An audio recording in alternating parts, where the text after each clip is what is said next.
Are you ODing or IDing? If you're ODing, you're outer directed. Outer directed. Something out there is going to make me whole. Something out there is going to make me happy. Something out there is going to give me pleasure. Something out there is going to make me peaceful.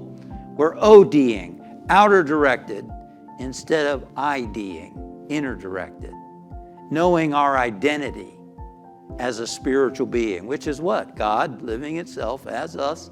And as the masters have told us, there's a constant flow of joy and peace and contentment and fulfillment and love inside of us all the time, and we just aren't in tune with it because we are ODing. And that's what we've been conditioned to believe and to do. So we're constantly rushing around, and then because we think we're just human beings and mortal, we're running around trying to get everything in that we can possibly get in, and before we kick the bucket.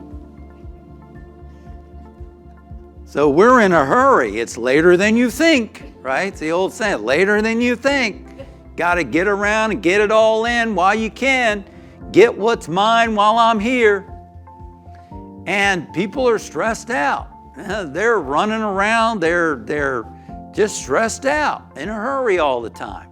So maybe take a deep breath, slow down a little bit, allow more time to get places, make the most of those waiting times, and take a deep breath and start to tune into the amazingly wonderful, what Karen Drucker was singing about, that's in the moment, right? Life that's happening right now, and tuning into that. Being patient